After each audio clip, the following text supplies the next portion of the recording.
Oi, pessoal, tudo bem? Então, eu vim aqui, né, para falar sobre meditação. Eu tô um pouco letárgica porque eu acabei de fazer. E para ilustrar esse tema, né, por que eu quis falar sobre meditação? Primeiro, vamos nessa. Eu fiz um vídeo aqui no canal falando sobre a minha trajetória dentro do yoga e ficou um vídeo bem legal. E agora é importante falar, né, a minha trajetória dentro da meditação, porque para mim é uma parte central que às vezes é muito ignorada, né, do yoga é a meditação. Muita gente pratica yoga, mas enfim, acaba que pula ou negligencia essa parte. E a meditação é uma prática que é muito praticada em diversas, assim, religiões pelo mundo, mas como o budismo, o hinduísmo. No Oriente é bastante disseminada, no Ocidente também.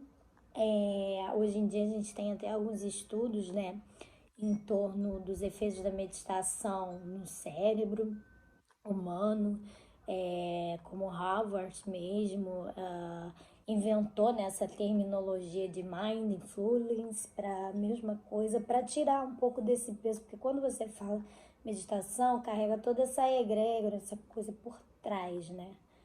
Quando eu falo muito de egrégora, egrégora são conjuntos pensênicos, né? Conjuntos de pensamentos que fortalecem uma determinada crença.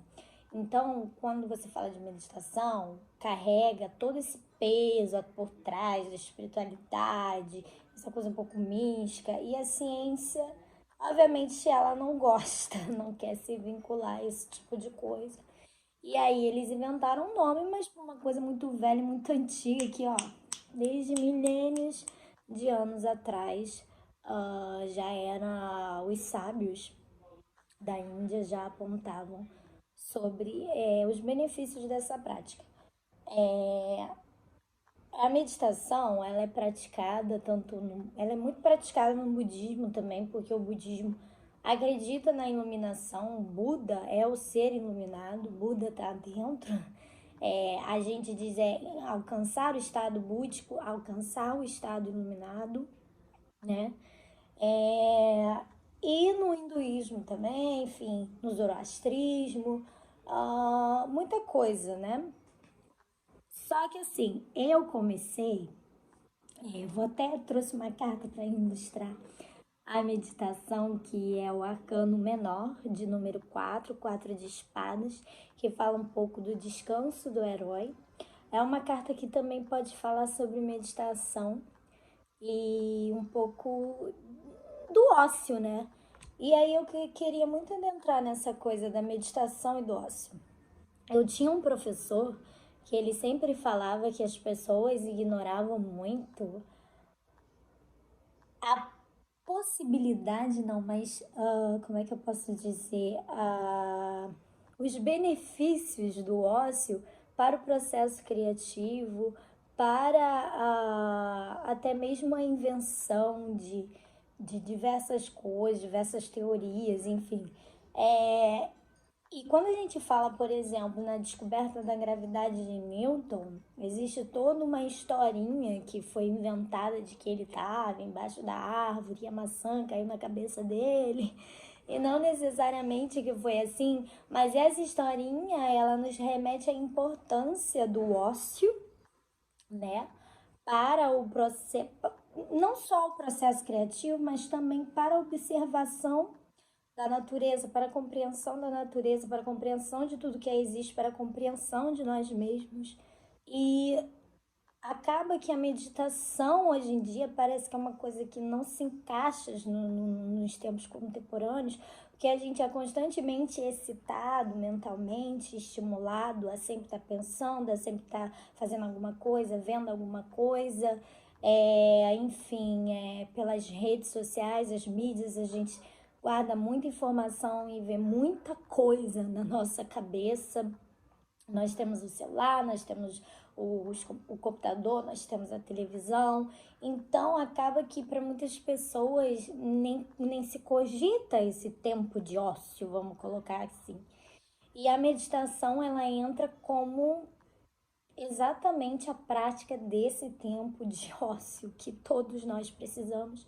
E eu fico refletindo muito sobre isso, né? Eu fico pensando assim, caraca, às vezes eu penso, cara, se eu tivesse aqui nesse mesmo contexto, nos anos 80, sei lá, se eu tivesse numa fila de banco, hoje em dia eu fico numa fila de banco, eu vou mexer no meu celular, né? Eu vou ver alguma coisa, mas a maioria das pessoas, sei lá, nos anos 80, que não faz muito tempo atrás, elas tinham que procurar outras coisas para se distrair, e elas acabavam tendo que contemplar mais o silêncio delas, sabe? Contemplar mais o silêncio, contemplar mais o nada, contemplar mais um espaço de ócio, de que elas não tinham nada para ficar se distraindo. Até tinha, né? Logicamente, nos anos 80 já existia algumas tecnologias, só que não era como hoje, entendeu? Então eu fico pensando em como as coisas mudaram. Hoje em dia a gente não consegue ficar sem o celular, a gente não consegue ficar sem essa quantidade exuberante de informações que vem para cima da gente 24 horas por dia. E isso muda a gente, muda a percepção que a gente tem também da vida, porque cada vez mais, por mais que a gente esteja mais conectado, né, com outras pessoas, com o que está acontecendo, enrolando no mundo, ao mesmo tempo a gente também está cada vez mais. É um paradoxo. Literalmente é um paradoxo. A gente cada vez está mais desconectado de nós mesmos, mais desconectado da vida. E eu gosto muito de falar, se eu não me engano, foi o povo filipino que eles são especialistas, eram especialistas navais. Eles basicamente numa época e tipo assim, eles não tinham condição nenhuma de fazer aquilo. E eles mapearam o Oceano Pacífico inteiro, né?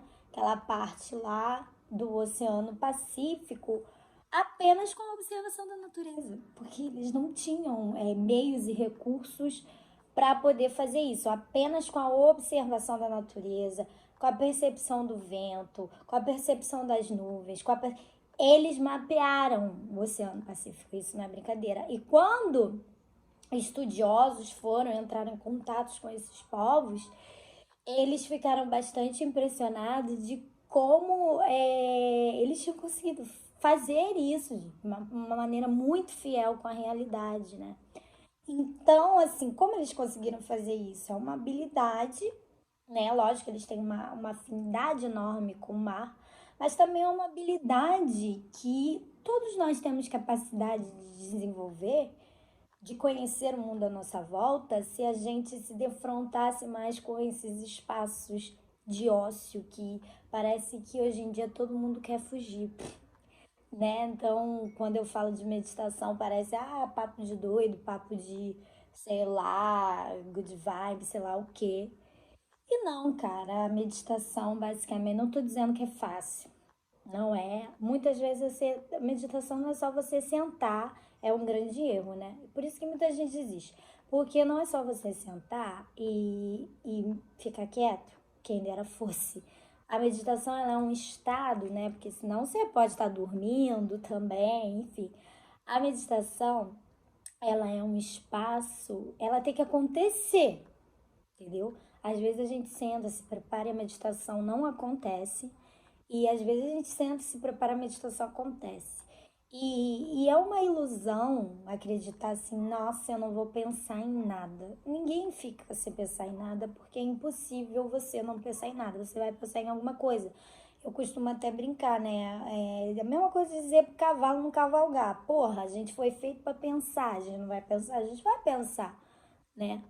Só que a grande diferença é que eu não sei explicar isso, porque só quem medita e já teve esse estado meditativo sabe, talvez vai entender o que eu tô falando. Você pensa, pensa, pensa, mas é como se os pensamentos estivessem aqui, sabe? E você tá aqui. vendo por cima tudo isso, sabe? Você tá aqui vendo por cima seus pensamentos estão aqui, blá, blá, blá, blá, blá, blá, blá. E às vezes estão com cenas e às vezes super rápidas, assim, passando, blá, blá, blá, blá, blá, blá. Se você não tem muito controle sobre isso, você vai pensar, só que você tá aqui em cima, sabe? Você não tá identificado com esses pensamentos. Esse pensamento não faz você chorar, esse pensamento não faz você sofrer, esse pensamento não faz você só fica aqui como um espectador e a coisa acontecendo. E é muito louco, assim. É muito louco. É uma experiência muito, muito bacana. Eu comecei a meditar muito antes de fazer yoga. Eu não sei, assim, precisar o tempo exatamente, quando que começou, quando que isso começou na minha vida. Porque foi de uma forma muito espontânea, assim. Nossa, eu acho que lá em 2010, ah, quando eu tive acesso à meditação através de um livro, porque naquela época não tinha computador, essas coisas direito, né? Tinha, mas não tinha aquele acesso, o YouTube não era o que era hoje em dia. E foi através da Seiichi Noyen, que mistura budismo e cristianismo, que eu conheci a palavra meditação. Só que eu comecei a fazer meditação numa perspectiva diferente, porque a Seiichi Noyen fala para você falar, recitar um mantra em japonês, na Myoho-Gekyo, lá, lá, lá. Só que não colava muito comigo, né? Eu era muito nova nessa época, devia ter 14, 13 anos. Então eu comecei a utilizar muitos sons, assim, eu já gostava de utilizar essa ideia de curas através dos sons, porque a música, ela com certeza ela cura e tal. E sei lá, e eu comecei a meditar de uma forma extremamente espontânea, sem nem saber que aquilo que eu fazia era meditação. Só fiquei sabendo depois de muito tempo que eu comecei a estudar, principalmente dentro do yoga. Eu falava, cara, o que eu fazia naquela época era meditação. Era meditação. Então é isso. Eu só queria compartilhar um pouco dessa experiência. Eu acho que vale muito a pena. É, não vai ser tudo mar de flores, não quer dizer que você vai sair meditando, ó, que você. Nossa, você vai, sei lá, andar sobre as águas, ou que você vai se sentir a pessoa mais incrível do mundo, não. Às vezes acontece de ter umas bad trips, né? Porque você se defronta com algumas coisas assim que você abre o seu campo e às vezes você também capta do ambiente e às vezes você medita e não se sente tão bem, mas assim, com certeza a prática cotidiana, por isso que fala-se muito sobre rotina, porque meditação também é desenvolvimento de foco, de disciplina, e é muito bom, ela começa a ser extremamente benéfica. Eu até fiz uma certa vez uma espécie de poema onde eu falava sobre os desafios da meditação, que é isso, você se sente no mar super turbulento e você acredita, cara, você não vai conseguir passar, sabe? O seu barco vai virar, vai dar ruim, mas se você persistir, depois de um certo tempo, a maré fica mansa e tudo parece que fica muito mais calmo, muito mais real. E sim, a meditação, ela, cara, deixa o seu pé super no chão, no sentido do presente, do aqui do agora, para quem tem muito problema, né? De ficar pensando muito no futuro e muito no passado, cara, ajuda muito, porque você se abre para a vida, toda possibilidade que existe no aqui e no agora. Isso é ótimo.